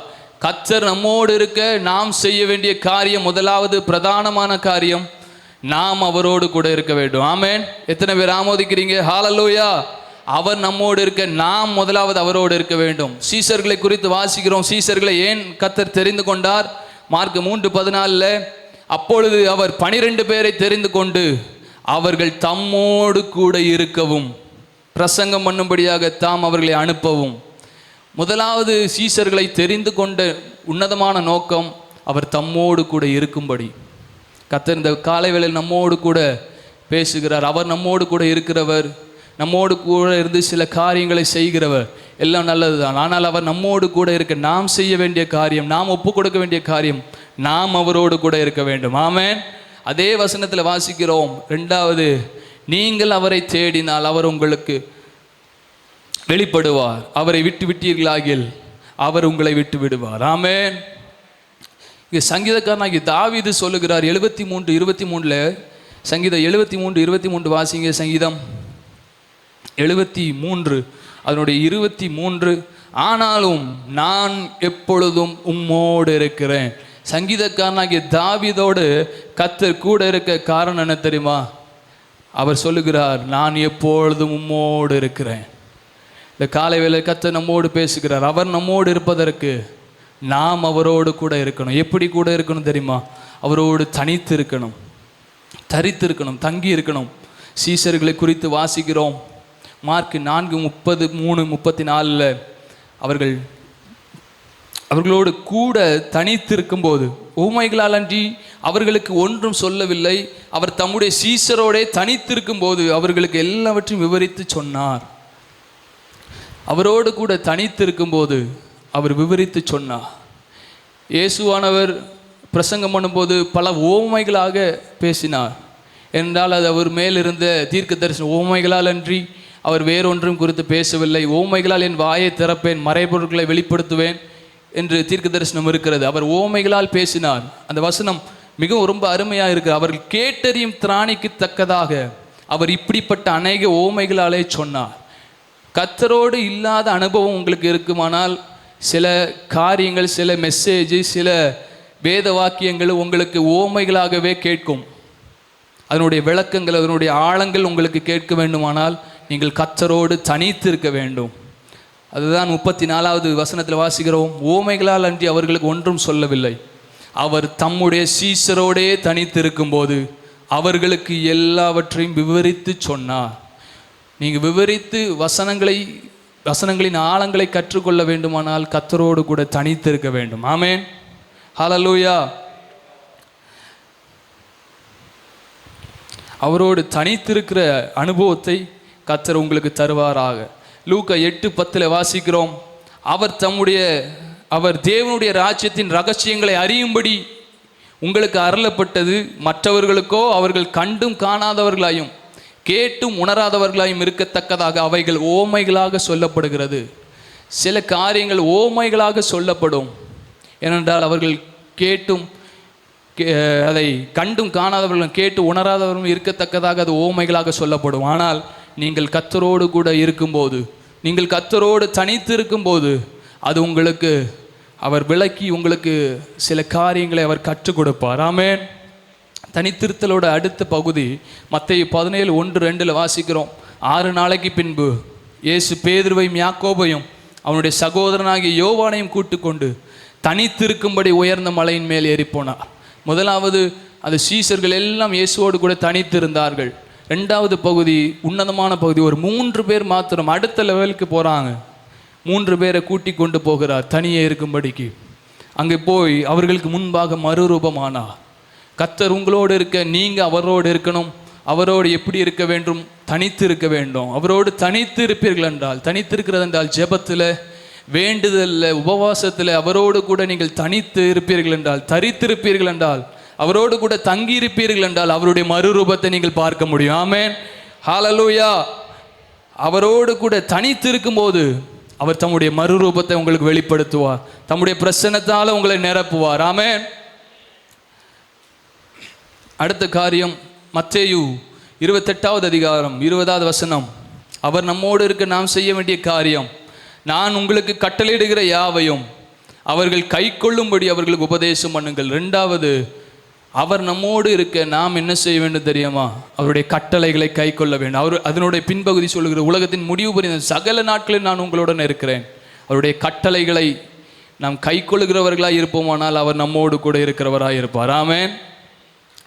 கடைசியாக பிலிப்பியர் 4வது அதிகாரம் அதனுடைய 9வது வசனம் பவுல் எழுதுகிறார், நீங்கள் என்னிடத்தில் கற்றும் அடைந்தும் கேட்டும் இருக்கிறவைகள் எவைகளோ அவைகளையே செய்யுங்கள், அப்பொழுது சமாதானத்தின் தேவன் உங்களோடு இருப்பார். ஆமென். பவுல் சொல்லுகிறார், கற்றும் அடைந்தும் கேட்டும் கண்டும் இருக்கிறவைகளை கை கொள்ளுங்கள். நான் இதை உங்களுக்கு சொல்லுகிறேன், வேதத்தின்படி வாழ முயற்சி செய்வோம், அப்பொழுது கர்த்தர் நம்மோடு கூட இருப்பார். ஆமென். யாக்கோபுல வாசிக்கிறோம், யாக்கோபு 1:22 அல்லாமலும் நீங்கள் உங்களை வஞ்சியாதபடிக்கு திருவசனத்தை கேட்கிறவர்களாய் மாத்திரமல்ல அதன்படி செய்கிறவர்களாயும் இருங்கள். ஆமென். கர்த்தர் ஒருவனோடு எப்படி இருப்பார், எப்பொழுது இருப்பார்? அவருடைய வார்த்தையின்படி செய்கிறவர்களாய் நாம் இருந்தால் அவர் நம்மோடு கூட இருப்பார். ஹல்லேலூயா. முதலாவது அவரோடு இருக்கிற அனுபவம் நமக்கு வேண்டும். அவரோடு கூட எப்படி இருக்கணும்? தனித்து இருக்கணும், தங்கி இருக்கணும், தரித்து இருக்கணும். அவரோடு கூட இருப்பீர்கள் என்றால் அவர் நம்மோடு கூட இருப்பார். யாக்கோபை குறித்து வாசிக்கிறோம், ஆதியாகமம் 32:24 யாக்கோபு பிந்தி தனித்திருந்தான் என்று வேதம் சொல்லுகிறது. அவரோடு தனித்திருக்கிற அனுபவம், தனி ஜெபத்தில், உபவாசத்தில், வேண்டுதலில் விழித்திருந்து ஜாமக்காரராய் அவரோடு சமூகத்தில் தனித்திருக்கிற அனுபவத்தை நாம் வளர்த்து கொள்ளுவோம். கர்த்தர் நம்மோடு கூட இருப்பார். ஆமென். 2வதாக அவருடைய கட்டளைகளை கீழ்ப்படியணும். அவர் சொன்ன யாவற்றையும் கை கொள்ளுகிறவர்களாய் இருப்போமானால் கர்த்தர் நம்மோடு கூட இருப்பார். 3வது, கற்றும் அடைந்தும் கேட்டும் கண்டும் இருக்கிறவைகளை கை கொள்ள வேண்டும். வேதத்தின்படி வாழ நம்மை அர்ப்பணிக்க வேண்டும். எல்லாரும் தேவனுடைய சமூகத்தில் முழங்க அர்ப்பணிடுவோம். ஹல்லேலூயா. கேட்ட வசனத்துக்கு நம்மை ஒப்பு கொடுப்போம். ஆண்டவரே, நீர் எங்களோடு இருக்கிறீர் என்பதை நாங்கள் அறிந்திருக்கிறோம்ப்பா. ஆண்டவரே, நாங்கள் உம்மோடு இருக்க எங்களை நாங்கள் ஒப்பு கொடுக்குறோம்ப்பா. ஹல்லேலூயா, ஹல்லேலூயா. எல்லாரும் கண்களை மூடி வாய்களை திறந்து ஹல்லேலூயா. கேட்ட வசனத்துக்கு நம்மை ஒப்பு கொடுப்போம். அவர் நம்மோடு இருக்கிறவர். அவர் இம்மானுவேல். இம்மானுவேல் என்பதற்கு தேவன் நம்மோடு இருக்கிறார் என்று அர்த்தம். அவர் நம்மோடு இருக்கிறவர். ஆமென். அது எல்லாம் உண்மை. ஆனால் நான் அவரோடு இருக்கிறேனா? அந்த வார்த்தைக்கு நம்மை ஒப்பு கொடுப்போம். ஹல்லேலூயா. வாய்களை திறந்து ஹல்லேலூயா. இருதயத்தின் ஆழத்திலிருந்து ஆண்டவரே, நான் உம்மோடு இருக்க என்னை ஒப்பு கொடுக்குறேன்ப்பா. நீங்கள் என்னை விட்டு விலகிடக்கூடாதுப்பா. ஹல்லேலூயா, ஹல்லேலூயா, ஹல்லேலூயா, ஹல்லேலூயா, ஹல்லேலூயா. நீர் என்னோடு இருக்கணும். நான் உம்மோடு இருக்கணும்ப்பா. நான் உம்மோடு இருக்கணும்ப்பா. தனித்து உம்மோடு கூட இருக்கணும். நான் உபவாசித்து உம்மோடு கூட இருக்கணும். ஆண்டவரே, நீர் என்னோடு கூட இருக்கணும்ப்பா. நீர் என்னோடு இராமற் போனா ஒரு பகுதி இருக்கிறது.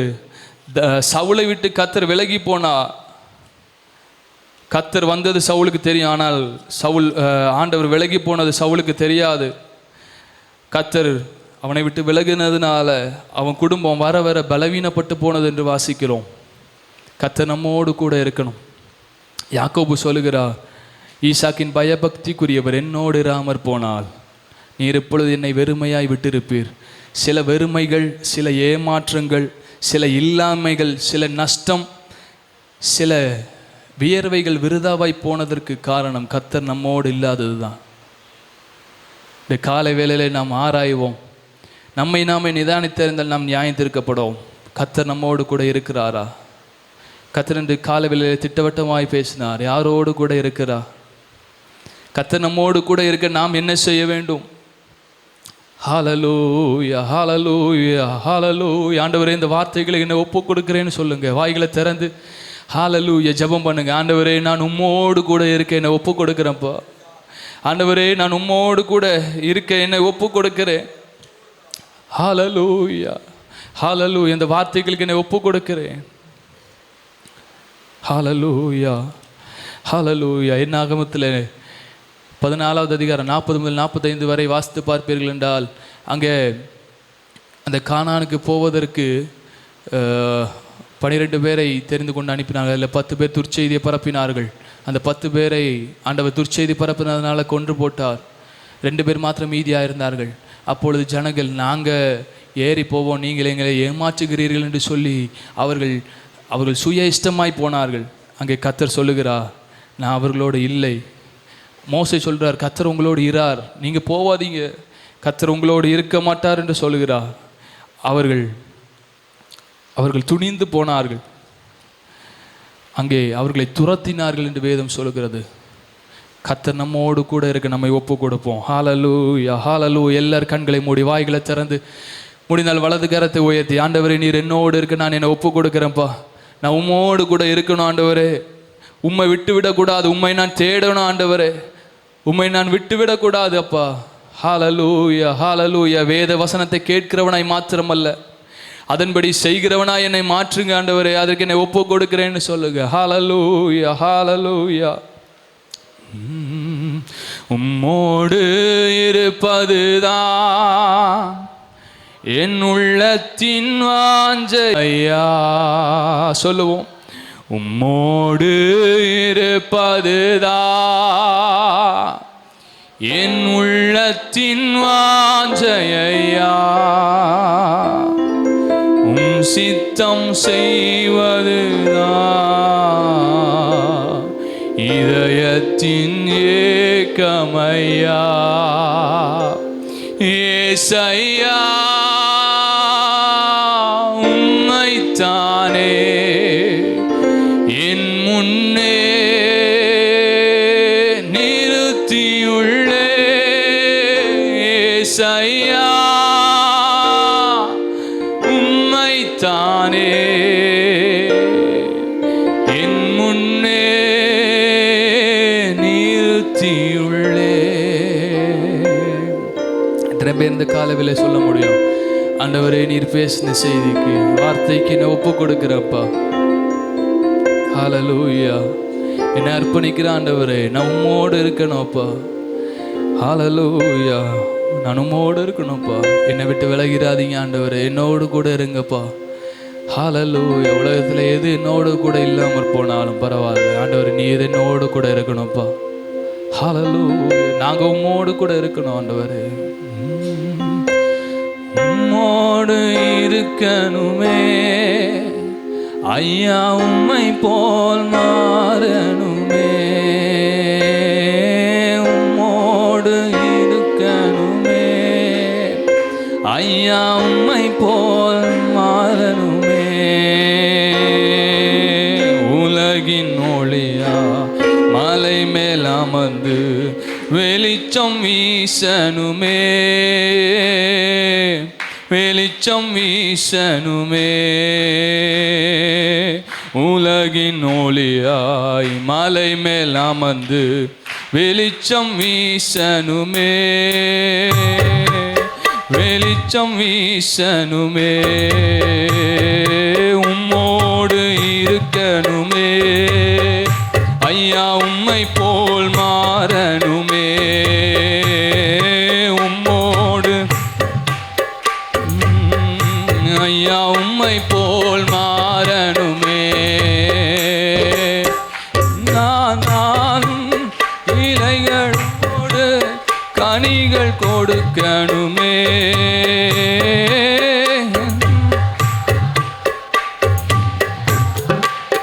கனிகள் கொடுக்கணுமே.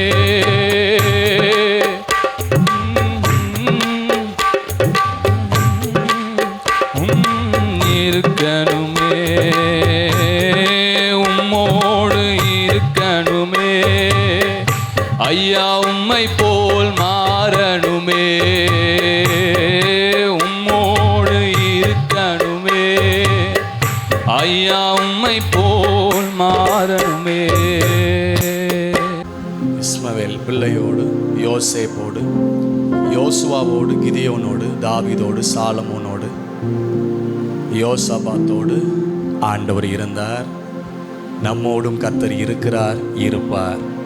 அவர் இம்மானுவேலர், நமக்குள்ளே அவர் இருப்பார். எப்படியெல்லாம் இருப்பார்? பயங்கரமான பராக்கிரமசாலியாய் இருப்பார்.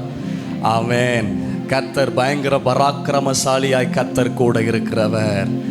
ஆமென். துணை நின்று யுத்தங்களை நடத்துகிறவரை கர்த்தர் கூட இருப்பார். ஒருவேளை நீங்கள் ஏதாவது சில காரியத்தில் சப்போர்ட் இல்லாமல் இருக்கலாம், ஆனால் கர்த்தர் உங்களுக்கு துணை நிற்பார். துணை நின்று காரியங்களை நடத்துப்பிக்கிறவரா கர்த்தர் உங்களோடு கூட இருப்பாராக. ஆமென். சில காரியத்தில் பயந்து போயிருக்கலாம், இது என்ன பண்ணணும்னு தெரியல, எனக்கு சப்போர்ட்டுக்கு ஆள் இல்லை. ஆனால் ஆண்டவர் உங்களுக்கு சேனாதிபதியாக கர்த்தர் கூட இருப்பார். ஒரு பெரிய படையோட வேதம் சொல்லுகிறது, அவர் சேனைகளின் கர்த்தர். நாம் தனிமை அல்ல. அவன் குடும்ப உறவுகள் கூட உங்களை வெறுத்திருக்கலாம், சப்போர்ட்டுக்கு ஆளை, நாங்கள் தனிமையாய் தனித்து விடப்பட்டிருக்கிறோம் என்று இல்லை. கர்த்தரோடு பெரிய சேனையே இருக்கிறது. அவர் வந்தார், அந்த இடம் முழுவதும் சேனைகளின் கர்த்தர். அவர் சேனைகளாய் தூதரின் சேனைகளோடு நிற்கிறார். நமக்கு இருக்கிற தெய்வம் சேனைகளின் கர்த்தர். சேனாதிபதியாய் கர்த்தர் இருப்பார்.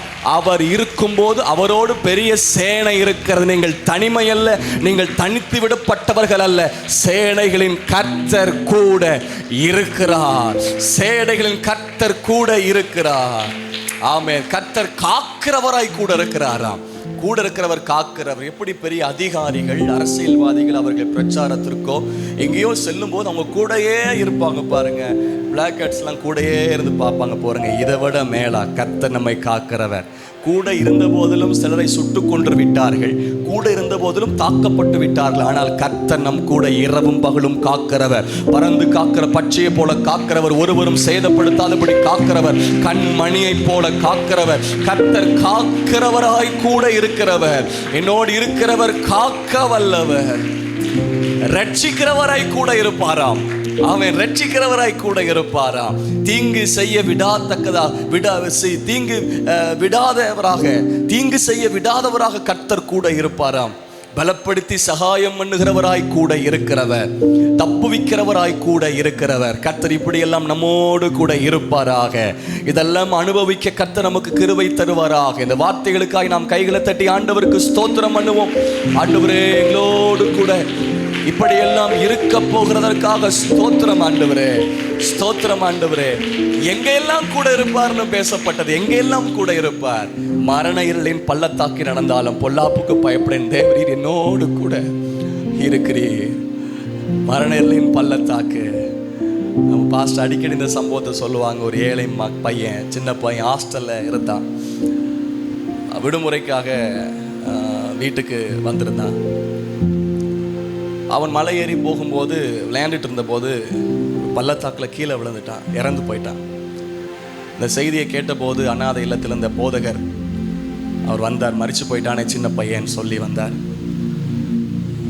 இந்த தம்பியை, செத்துப்போன இந்த குட்டி தம்பியை பார்த்தபோது ஏங்கி ஏங்கி ரொம்ப அழுதாராம். என்ன அழுதாரு அப்படின்னு பார்த்தா, இந்த பையன் மேலேருந்து கீழே விழுந்தவன் 4வது விரலை இப்படி பிடிச்சிட்டே இருந்திருக்கான். அவன் இறந்துட்டான், ஆனால் 4வது விரலை இப்படி பிடிச்சிட்டே இருந்திருக்கான். இந்த போதகர் ரொம்ப பார்த்து அழுதார். ஏன்னா இவர் 23ஆம் சங்கீதத்தை சொல்லி கொடுத்துருக்கிறார். 1ஆம் வசனம் சொல்லும்போது 1வது விரலை பிடிக்கணும், 2வது வசனம் சொல்லும்போது 2வது விரலை பிடிக்கணும், 3வது வசனம் சொல்லும்போது 3வது விரலை பிடிச்சிக்கிட்டே சொல்லணும். இந்த மாதிரி சண்டே கிளாஸில் பிபிஎஸ்ஸில் சொல்லி கொடுக்குற மாதிரி சொல்லி கொடுத்துருக்கிறார். இந்த பையன் தன்னை அறியாமல் மேலிருந்து பள்ளத்தாக்கில் கீழே விழும்போது அந்த மகனுக்குள்ளே நினைவு வந்த ஒரு வசனம், நான் மரண இருளின் பள்ளத்தாக்கி நடந்தாலும் பொல்லாப்புக்கு பயப்பட என் தேவரீர் கூட இருக்கிறீர். 4வது விரலை பிடிச்சிட்டே இருந்தானா. இந்த போதகர் மட்டும் அது தெரிந்தது. இந்த மரண இருளின் பள்ளத்தாக்கில் கூட இவன் தேவனை சார்ந்திருந்தான். கர்த்தர் கூட இருப்பார். சில இடத்துக்கு மனைவி கூட வர முடியாது, இல்லை கணவர் கூட இருக்க முடியாது, உங்கள் பெற்றோர் கூட இருக்க முடியாது. அப்படிப்பட்ட இடங்கள் எல்லாம் இருக்கிறது. ஆனால் ஒன்று, கர்த்தர் கூட இருப்பார், கர்த்தர் கூட இருப்பார். அந்த அனுபவங்கள் வழியாக நீங்கள் செல்லும் போதெல்லாம் உங்களுக்கு நிச்சயம் ஒன்று உண்டாகட்டும், கர்த்தர் என் கூட இருக்கிறார், கர்த்தர் என் கூட இருக்கிறார். அப்படித்தான் ஒரு சில வாரங்களுக்கு முன்பதாக ஒரு சகோதரி சாட்சி சொன்னாங்க. அவங்க ஆப்ரேஷன் தேட்டரில் இருக்கும்போது ஆப்ரேஷன் முடிஞ்சாச்சு, யாரையும் பார்க்க விடலையாம். ஆனால் அந்த ஆப்ரேஷன் தேட்டரில் ஒரு அந்த ஐசியூ வார்டில் ஒரு வசனம் போட்டிருந்திருக்கு, நான் உன்னை விட்டு விலகுவதும் இல்லை, உன்னை கைவிடுவதும் இல்லை என்ற வார்த்தை. கணவன் உள்ளே வர முடியல, சொந்தங்கள் தாய் தகப்பன் உள்ளே வர முடியல, அந்த ஐசியூ வார்டில் பல மணி நேரம். ஆனால் அந்த வசனம் பேசியிருக்கு, நான் உன்னை விட்டு விலகுவதும் இல்லை, உன்னை கைவிடுவதும் இல்லை. ஒருவேளை சில இடங்களில் உங்கள் தகப்பன் தாய் கைவிட்டு, உங்கள் சகோதர சகோதரி கைவிட்டு, ஒருவர் கூட சப்போர்ட்டுக்கு இல்லாத நிலைமையில் யாராக இருக்கலாம். ஆனால் நிச்சயமாக நம்ம நம்புகிறோம், கர்த்தர் கூட இருக்கிறார். இந்த 23ஆம் சங்கீதத்தின் ஆச்சரியம் என்ன தெரியுமா? 2ஆம் வசனத்தில் புல்லுள்ள இடங்களில் கொண்டு போய் விடுறாரு. மெய்ப்பன் போய் உட்காந்துக்கிறாரு. ஆனால் புல்லுலாம் மேய்ஞ்சிட்ருக்கு. ஆனால் மரண இருளின் பள்ளத்தாக்க விடும்போது என்னை போய் விடலை, கூட இருக்கிறாரு. தீயும் தண்ணீரையும் தாண்டும் போது கர்த்தர் கூட இருக்கிறார். ஒரு நிச்சயம் நமக்கு இருக்குது, என் கூட கர்த்தர் இருக்கிறார், உங்களோடு கர்த்தர் இருக்கிறார். இருக்கிற பலத்தோடு இப்போ நான் உன் கூட இருப்பேன் என்ற ஒரு கேரண்டியை கிதியோனுக்கு கொடுத்தார். கிதியோனுக்கு கொடுத்தா, எளியவன், அற்பமான குடும்பம்னு சொல்கிறான். எளிய குடும்பம் நினைக்காதப்பா, நான் கூட இருக்கிறேன். கூட இருக்கிறவர் வல்லமை உள்ளவர், கூட இருக்கிறவர் பயங்கர பராக்கிரமசாலி, நம் கூட இருக்கிறவர் வல்லமை உள்ள தேவன். கர்த்தர் நம்முடைய பட்சத்தில் இருக்கும்போது யார் நமக்கு விரோதமாக எழும்ப முடியும்? கர்த்தர் தாமே நம்முடைய பட்சத்தில் இராவிட்டால் உயிரோடு விழுங்கி இருப்பார்கள். கர்த்தர் நம்மோடு இருக்கிறார், தேவன் நம்மோடு இருக்கிறார். தேவன் நமக்கு அடைக்கலமும் பலனும், ஆபத்து களத்தில் அனுகூலமான துணை. கர்த்தர் நம்மோடு இருக்கிறார், ஆபத்து காலத்தில் நம்மோடு இருக்கிறார். தண்ணீரை கடக்கும் போது கூட இருக்கிறார். உலகத்தின் முடியவர் இன்னும் சகல நாட்கள் நான் கூட இருக்கிறேன் என்று சொன்னவர். மேன்மையான வாக்கு தத்துவமே, கர்த்தர் நம்மோடு இருக்கிறது. நான் மோசையோடு இருந்தது போல, மோசையின் பிறப்பிலிருந்து சாகர வரைக்கும் மோசையோடு இருந்தவர். யோசுவாட்ட சொல்றார், as I was with Moses, I will be with you. நான் மோசையோடு இருந்தது போல அவன் கூட இருப்பேன்ப்பா. எனக்கு இத்தனை வார்த்தைகள், இத்தனை செய்திகள் நமக்கு சொல்லும் போது நமக்கு ஒரு நிச்சயம், கர்த்தர் என்னை விட்டு விலக மாட்டார், என் கூட இருப்பார். கர்த்தர் என்னோடு இருக்கிறார், கர்த்தர் என்னோடு இருக்கிறார், கர்த்தர் என்னோடு இருக்கிறார், கர்த்தர் என்னோடு இருக்கிறார். மேக ஸ்தம்பம், அக்னி ஸ்தம்பம் இஸ்ரவேல் ஜனங்களை விட்டு விலகாமல் இருந்தது போல மோசே போய் கேட்கிற, ஆண்டவரே ஜனத்தை நடத்தி கொண்டு போன்னு சொல்றீங்களே, இத்தனை லட்சக்கணக்கான ஜனங்கள் நடத்தி கொண்டு போன்னு சொல்றீங்களே, இன்னார அனுப்புவேன்னு சொல்லலையேன்னு கேட்கிறாரு. அவர் தனியா தான் நிற்கிறாரு, கேட்கிறாரு, இன்னார அனுப்புவேன் நீங்க சொல்லல, என் கூட சப்போர்ட்டுக்கு ஆள் இல்லை. ஆண்டவர் சொல்றாரு, என் சமூகம் உனக்கு முன்பாக செல்லும். அங்கத்தான் சொல்றாரு மோசேட்ட, என் சமூகம் உனக்கு முன்பாக செல்லும். அப்படின்னா கர்த்தர் என்னோடு இருக்கிறார், எனக்கு முன்னாடி அவருடைய சமூகம் செல்லுகிறது, என்னோடு கர்த்தர் இருக்கிறார். கர்த்தர் இருக்கிறார். சபையை நம்மோடு கர்த்தர் இருக்கிறார். தேவன் உங்களோடு இருக்கிறார். கர்த்தர் உங்களோடு இருக்கிறார், உங்கள் குடும்பத்தோடு இருக்கிறார். அவர் உங்களை விட்டு விலகவில்லை, உங்களை கைவிடவில்லை. நான் உன்னோடு கூட இருக்கிறேன் என்று சொன்னவர், அவர் கூட இருக்கிறார். உலகத்தின் முடிவு பரியந்தம் சகல நாட்களிலும் உங்களோடு கூட இருக்கிறேன் என்று சொன்னவர், இருக்கராகவே இருக்கிறேன் என்று அடையாளப்படுத்தினவர், மரித்தேன் ஆனாலும் சதா காலமும் உயிரோடு இருக்கிறேன் என்று சொன்னவர், அவர் என்னோடு இருக்கிறார், என்னோடு இருக்கிறார். சீசர்கள் யூதர்களுக்கு பயந்ததினால் உயிர்த்தெழுந்த ஞாயிறு அப்படின்னு நம்ம வச்சுக்குவோம். இயேசு உயிர்த்தெழுந்த அன்றைக்கு மாலை நேரத்தில் ஒரு வீட்டுக்குள்ள போய் பூட்டி போட்டு பயந்து இருக்காங்க, யூதர்களுக்கு பயந்ததால். ஏன்னா சட்டத்தை மாத்தி எழுதிட்டான், நியூஸை மாத்தி ரிப்போர்ட் கொடுத்துட்டான். எப்படிப்பட்ட ரிப்போர்ட் தெரியுமா? இயேசுவை திருடிட்டு சென்றது சீசர்கள். இதுக்கு செய்திக்கு பயந்து யூதர்கள் நம்மை கொன்று விடுவார்கள் என்று பயந்து போய் யாருக்கும் தெரியாமல் ஒரு வீட்டில் முடங்கி போய் அடைக்கப்பட்டிருந்த போது உயிர்த்தெழுந்த இயேசு அவர்கள் நடுவே வந்து நின்றார்னு பார்க்கிறோம். அவர்கள் நடுவே வந்து நின்று உங்களுக்கு சமாதானம் என்று சொன்னார். பூட்டி போட்ட கதவுல குடும்பத்தார் கூட தேடி கண்டுபிடிக்க முடியாத இடத்தில் கூட, பயந்திருந்த இடத்தில் கூட ஒரு தைரியம், கர்த்தர் கூட இருக்கிறார். மகளே போ, கர்த்தர் உன் கூட இருக்கிறார். மகனே போ, கர்த்தர் உன் கூட இருக்கிறார். இந்த வாரம் அந்த காரியத்தை நடப்பி கர்த்தர் கூட இருக்கிறார். இந்த காரியத்தை செஞ்சு பார், கர்த்தர் கூட இருக்கிறார். கர்த்தர் மேல் உன் பாரத்தை வைத்து விட்டு போ, கர்த்தர் உன் கூட இருக்கிறாரு. பேதுரு யோவானும் பேசுகிற தைரியத்தை பார்த்து ஆச்சரியப்பட்டார்கள். இவர்கள் படிப்பறிவு இல்லாதவர்கள் என்றும் இவர்கள் இயேசுவோடு கூட இருப்பவர்கள் என்று அறிந்து கொண்டார்கள். அப்படி என்றால் இயேசுவோடு இருக்கும்போது கர்த்தர் நம்மோடு கூட இருக்கிறார். இந்த வாரத்தில் நீங்க செய்ய வேண்டியதை முழு உற்சாகத்தோடு தைரியத்தோடு செய்யுங்க.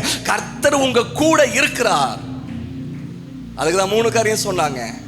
கர்த்தர் நம்ம கூட இருக்கணும்னா நீங்க கர்த்தரோடு இருந்தால் அவர் உங்களோடு இருப்பார். ஆண்டவர்கிட்ட இன்னும் ஒப்பு கொடுத்துரும், இன்னும் நான் உங்க கூட இருக்கணும் ஆண்டவரே, இன்னும் உங்க சமூகத்தில் நான் தரிச்சிருக்கணும்ப்பா. நான் அவரை விட்டு விட்டு அவர் என்னை விட்டு விடுவார், நான் அவரே பற்றிக்கணும், அவரோடு கூட இருக்கணும். 2வது கட்டளைகளை கை கொள்ளணும்னு பேசப்பட்டது. 3வது வேத வாக்கியங்களின்படி செய்யணும். ஆண்டவரே உமோடு கூட இருக்கீங்களை ஒப்பு கொடுக்கிறேன். கர்த்தர் உங்களோடு இருப்பார். பயங்கர பராக்கிரமசாலியா கர்த்தர் கூட இருப்பார். நம்ம அர்ப்பணித்து முடிக்க போகிறோம். பயங்கர பராக்கிரமசாலியா தாவீதோடு கூட முதலில் இருந்தவரெல்லாம் கடன்பட்டவர்கள், ஒடுக்கப்பட்டவர்கள். ஆனா கர்த்தர் தாவீதோடு கூட இருந்தார். கர்த்தர் நம்மோடு இருக்கிறார். ஹல்லேலூயா. கிதியோனை பார்த்து சொல்றாரு, அப்பொழுது கர்த்தர் அவனை நோக்கி பார்த்து, உனக்கு இருக்கிற இந்த பலத்தோட போ, இருக்கிற இந்த பலத்தோட போ, நீ இஸ்ரவேலை மீதியான் கைக்கு நீங்களாக்கி ரட்சிப்பாய், உன்னை அனுப்புகிறவர் நான் அல்லவா அப்படின்னு சொன்னபோது இது கிதியோன் சொல்றான். அதற்கு அவன், என் ஆண்டவரே, நான் இஸ்ரவேலை எதனால் ரட்சிப்பேன்? இதோ மனாசேயில் என் குடும்பம் மிகவும் எளியது. நீ ரட்சிப்பாய் என்று சொல்லும் போது என் குடும்பத்தை பேசுறேன். குடும்பம் எளியது, அற்பமான குடும்பம். there is no eligibility, there is no qualification. எனக்கு எந்த குவாலிஃபிகேஷன் இல்லை, தகுதி கிடையாது. எளிய குடும்பம். என் தகப்பன் வீட்டு நான் எல்லோரிலும் சிறியவன், என் தகப்பன்ல எல்லாத்திலும் நான் சிறியவன்பா அப்படின்னு சொல்றான். உடனே அடுத்தது ஆண்டவர் பேசுறார். அதற்கு கர்த்தர், நான் உன்னோட கூட இருப்பேன். இந்த ஒரு அடையாளத்தை பேசுறார். நான் எளிய குடும்பம், குடும்பத்துல சின்னவன் அப்படின்னு சொன்ன போது கர்த்தர் பேசுறார், நான் உன் கூட இருப்பேன். நீ ஒரே மனுஷனை முறியடிப்பது போல மீதியானியரை முறியடிப்பாய் என்றார். இருக்கிற பலத்தோட போங்க, நான் கூட இருப்பேன், நான் கூட இருப்பேன், நான் கூட இருப்பேன். நான் உன்னை விட்டு விலகுவதும் இல்லை, நான் உன்னை கைவிடுவதும் இல்லை. நான் மோசையோடு இருந்தது போல உன்னோடு இருப்பேன். உனக்குள் நான் இருப்பதை அடையாளப்படுத்துவேன். கூடவே இரும் ஓ இயேசுவே, நீர் இல்லாமல் நான் வாழ முடியாது. என் பக்கத்திலே இரும் ஓ இயேசுவே, நீர் இல்லாமல் நான் வாழ முடியாது. என் கூடவே இரும் ஓ இயேசுவே, நீர் இல்லாமல் நான் வாழ முடியாது. என் பக்கத்திலே இரும் ஓ ஜீசஸ், நீர் இல்லாமல் நான் வாழ முடியாது. ரொம்ப அருமையான ஒரு தீர்க்க தரிசனம் கர்த்தர் இன்னைக்கு நம்மோடு பேசினார். தாண்டி கிடக்கிற ஆசீர்வாதம், ஆளுகை ஆட்சி தாண்டி சாலமோனுக்கு கிடைத்தது. அதுக்கு முன்னாடி 9 பேரை தாண்டி வருது. எப்ராயிமுக்கு ஆசீர்வாதம் பங்கு தாண்டி வந்தது. மகனே, கர்த்தர் உன் சகோதரனுடைய பங்கை உன் பக்கம் திருப்புறாரு. யாருக்கோ வர வேண்டியது பிரமாணத்தின்படி நியாயத்தின்படி, ஆனா கர்த்தர் அதை தாண்டி உன் பக்கம் திருப்புகிறார். சகோதரர்களுக்கு அபிஷேகம் பண்ணாம தாவீது அபிஷேகம் பண்ணப்படுகிறார். சகோதரர்களை தாண்டி அபிஷேகம் தாவீதுக்கு தாண்டி கிடைக்கப்பட்டது. தாண்டி கொடுக்கப்படுகிற சம்பாத்தியம், எகிப்தின் சம்பாத்தியம் தாண்டி இப்பொழுது நமக்கு கிடைக்கிறதே. கர்த்தர் கூட இருக்கிறார். நீங்கள் தாண்டி கிடைக்கப்படுகிற ஆசீர்வாதங்கள், தகுதி இல்லாத ஆசீர்வாதங்களை கர்த்தர் உங்களுக்கு தருவார். ஓ நன்றி.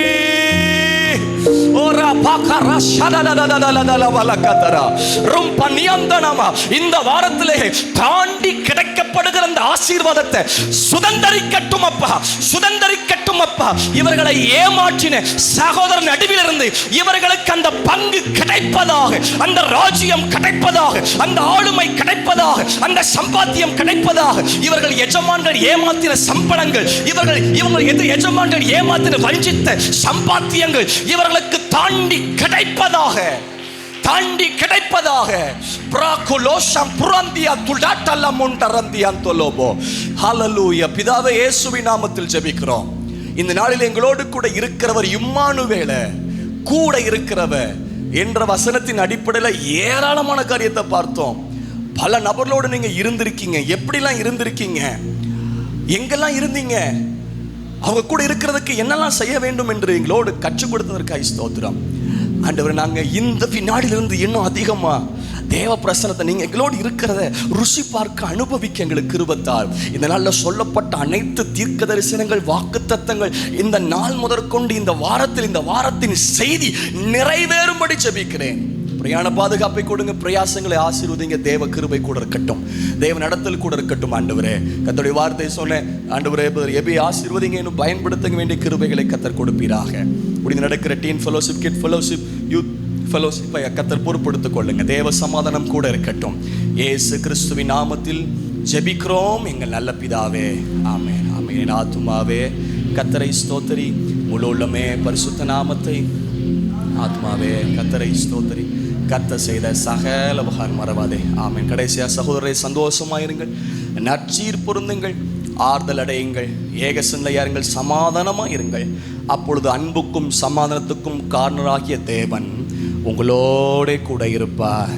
கர்த்தராகிய இயேசு கிறிஸ்துவின் கிருபையும் தேவனுடைய அன்பும் பரிசுத்த ஆவியானவருடைய ஐக்கியமும் உங்கள் அனைவரோடு கூட இருப்பதாக. ஆமென். அல்லேலூயா, ஹல்லேலூயா, ஹல்லேலூயா. கர்த்தர் உங்களோடு கூட இருப்பாராக. God bless you.